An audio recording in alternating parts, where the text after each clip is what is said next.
Palestinians have reacted angrily to the Israeli cabinet's latest decision to grab more land in East Jerusalem Al-Quds and to build 1,000 settler units there.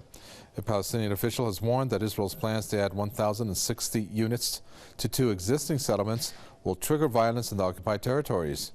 Jibril Rajoub, a senior member of President Abbas's Fatah party, added that Tel Aviv's unilateral actions will finally lead to a vicious circle of violence. Earlier today, the Israeli cabinet approved plans for building civilian infrastructure as well as more settler units in Jerusalem's Old City, which Palestinians view as the capital of their future state. Under international law, settlement construction on occupied Palestinian territory is illegal. Anthony James Hall is from the Globalization Studies, and he's a professor at Lethbridge University, joining us from Lethbridge to share his thoughts on this. Anthony James Hall, welcome to the Top 5. One thing that I found through research on this was that this was plans that was announced, but it's going to be accelerated in its execution. Why do you think Israel has chosen this time to accelerate plans in terms of their illegal settlement buildings? Well, this is obviously a provocation. I think it's in line with what the Russian leader Vladimir Putin in his famous Valdai address the other day described as the ultimate breakdown, utter breakdown of international law, of any rules whatsoever. We've seen numerous UN resolutions describing these settlements as illegal. The International Court of Justice in The Hague, the UN's major court, made that very clear in 2004. The Security Council made that very clear in 1979, going back to the Fourth Geneva Resolution. So what we're seeing is a complete disregard, a kind of contempt for international rules. And obviously there's a group in charge who feels so much power, they've got such a control over the media and the war machine, that this act of going into Jerusalem, which after all, at the very, in the UN Resolution 181, Jerusalem was meant to be under international authority.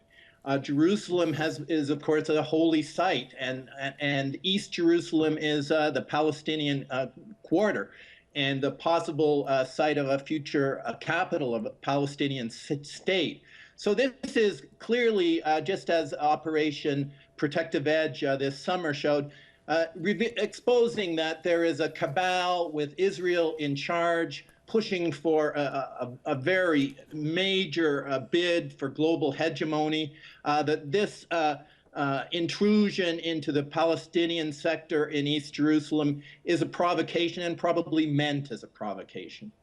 What do you think about the possibilities that the Israel Prime Minister Benjamin Netanyahu, I know reports say that his cabinet has pressured him into this settlement building, but what do you think about the possibilities that because of a reported chill between Israel and the U.S., that perhaps Israel, knowing that Obama's term is coming to an end, they're going to squeeze as much as they can before the next president comes, which many are saying it's going to be Republican and perhaps more favored towards Israel than the current president? Of course, his cabinet minister, Naftali Bennett, has been pushing for these Jerusalem settlements.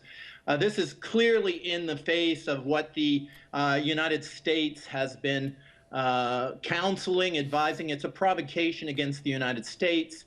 It's a provocation against the European Union. And as the election season goes into full drive in the United States, or approaches that point, yes, we saw an invasion of Gaza in 2000. As Obama was about to take power, there was a moment of change of regimes in Washington. So it's quite possible that this is building up to some kind of effort to use that delicate stage in U.S. politics to advance an agenda, an aggressive agenda, an agenda that we're seeing in our own country. I mean, the international system, any semblance of respect for international laws has broken down entirely. The United States, with Israel leading the way, is in Ukraine. in the ISIL affair. There is a complete disregard for any rules. It's a hands-off thing, and this is one aspect of a far bigger picture. Pleasure talking to you. Anthony James Hall, Globalization Studies Professor at Lethbridge University, talking to us there. We appreciate it. Thank you very much.